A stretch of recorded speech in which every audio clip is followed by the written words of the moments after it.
now we make out all the time.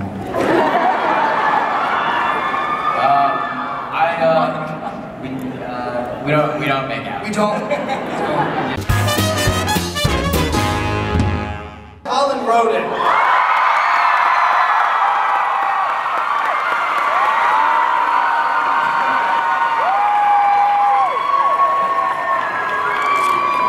In the immortal words of Britney Spears, he's not a boy, not yet an alpha, Tyler Hoechlin.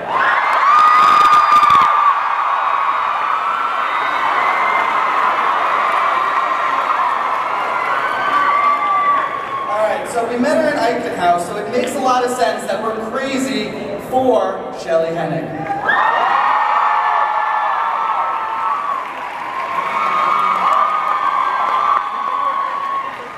He survived the New Kitson egg, and he's here today, Dylan O'Brien.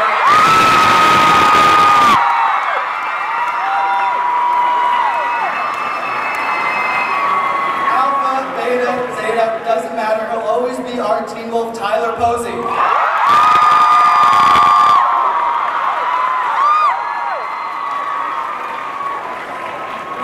So he's not a were-cheetah, but he is the newest Teen Wolf in Beacon Hills, Dylan Sprayberry.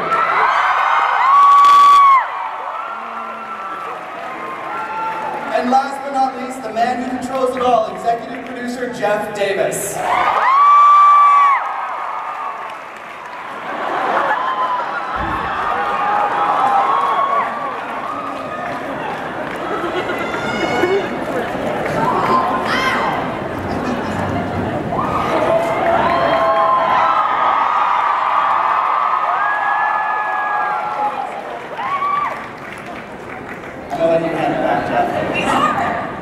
Oh, we are? Oh my god. Put one over. Oh, sorry. We're at the end. We don't have any more chairs. I'm in Shelley. I'm in Dylan's seat. Just get over. Wait, no, we're fine. Oh, it didn't work. The big, Jeff, I'm gonna let you handle that situation. I think I broke my toe on that cartwheel. This giant man is John Duff, our extraordinary berserker, and a special shout out to our special effects team who made Porn! John Duff. Do a kickflip. I don't have a skateboard. I think this just goes to show what an incredible special effects department that Teen Wolf has. I think we should give it up to them. Wait, should we move over so that we're in the right place, guys? Little seat shuffle. There we go. Sorry guys, this is our first time at ComicCon. Alright, so. Wow, look at everybody. Oh my god.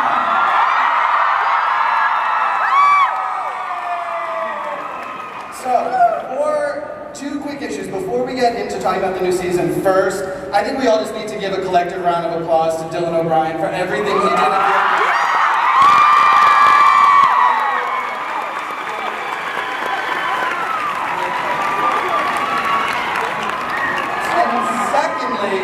Mr. Davis, I believe you have something you would like to talk about. I do. I have a special announcement. We just found out yesterday, have to keep secret, we will be coming back for a 5th season.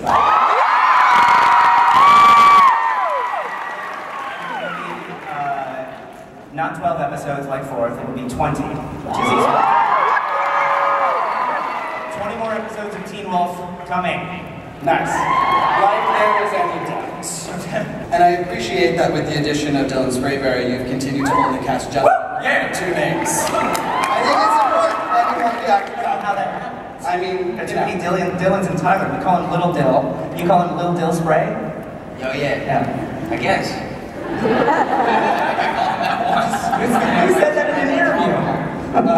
For Dylan Sprayberry, what has it been like to join this show? I mean, this is a group of guys who've been together for quite a long time. Is there hazing? I mean, how rough of a fun transition has it been for you? It's been awesome.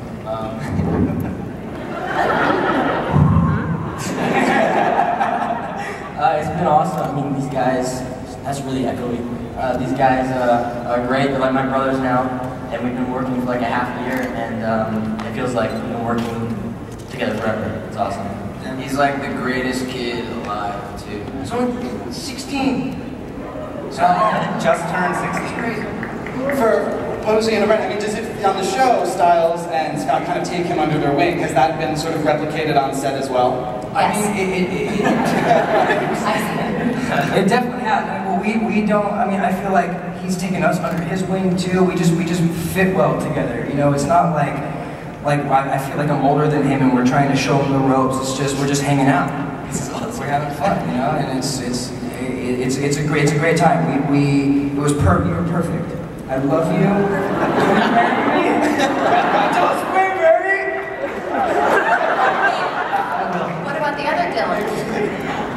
I love it. Jeff, clearly he's fitting in very well. How have you enjoyed writing for Liam, and what can we expect moving forward? What can we expect moving forward in the season? For Liam? For Liam? Well, more struggle. What he's going to have to deal with in the future is he starts to learn that he's okay being a werewolf, but he's not ready to quite be the hero that Scott and Styles are, so he has a lot of struggle there. He gave an interview actually a little while ago where he had the best quote, and somebody asked him, was it scary to be suddenly working with all adult actors? And Dylan said, no, because they all lack my age. Very nice. Is there anything else you want to add? Yes, and by the way, for season 5, Dylan is now a series regular.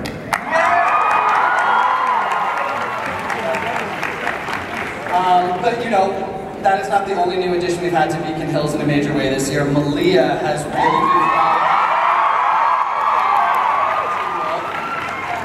Shelley, we loved you last season. It was cemented when you made Kira do that really weird dance in the season premiere. For the record, is that really Arden dancing, or is she just an amazing fake bad dancer? Both. She's a great dancer. It was, yeah. Well, you know, it's interesting because... It's really hard to mess that up. It's dancing in a club. Malia sort of fits into this world in an interesting way because she's so much more mature on some level than the rest of them. She's living in the wilderness, she's away for her own. What do you like about what she brings to the show? I like that she brings honesty. She doesn't have a filter, which can be a little rude sometimes, but that's why she has Styles, to explain to everyone that she doesn't mean any harm. It's just all she knows, and that's one of my favorite parts about her.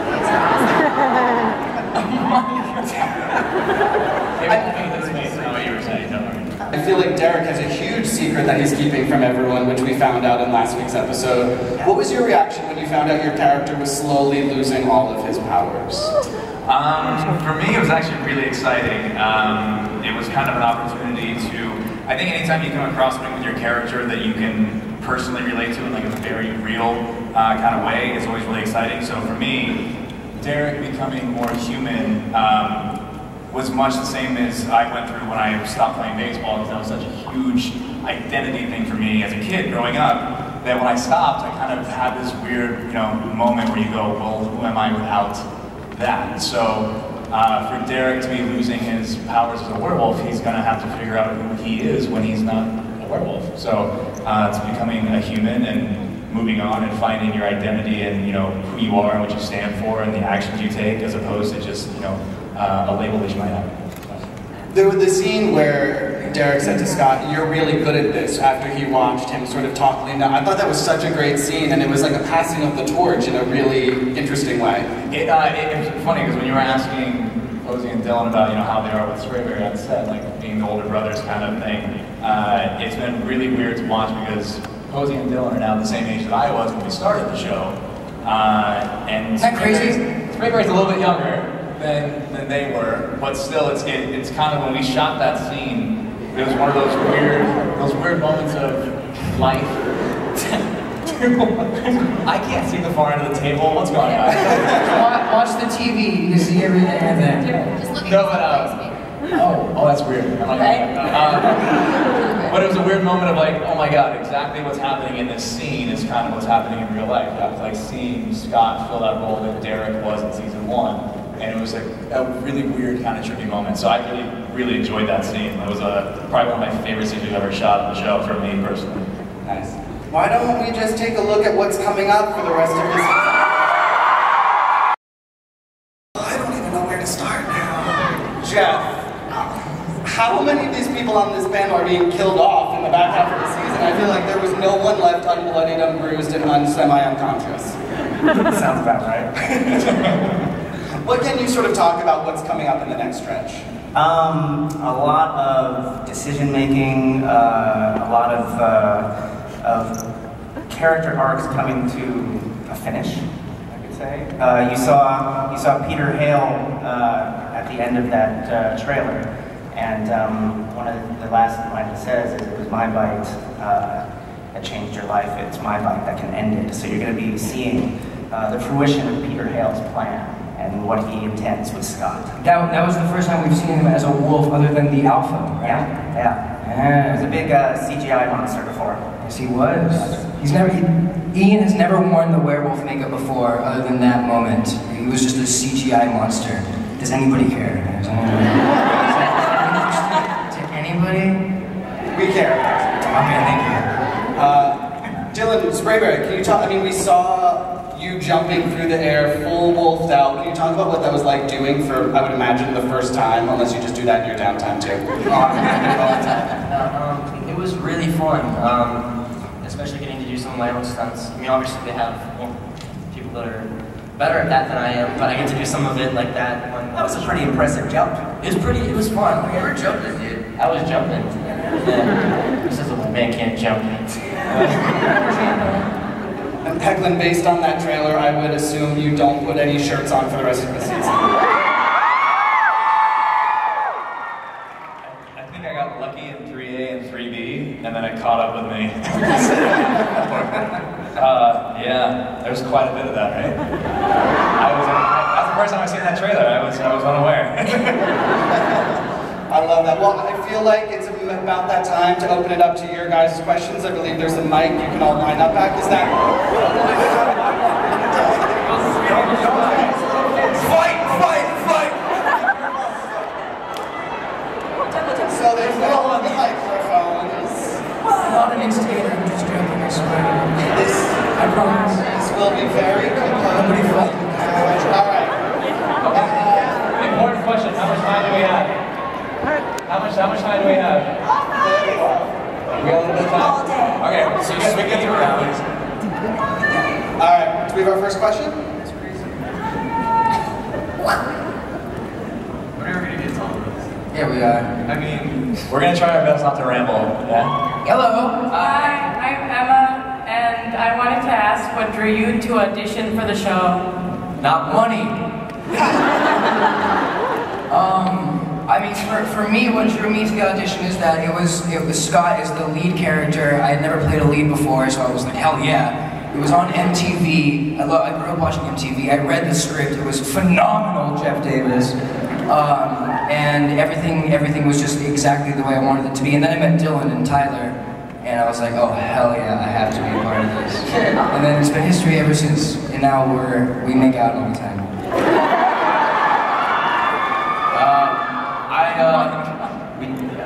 We don't make out. We don't.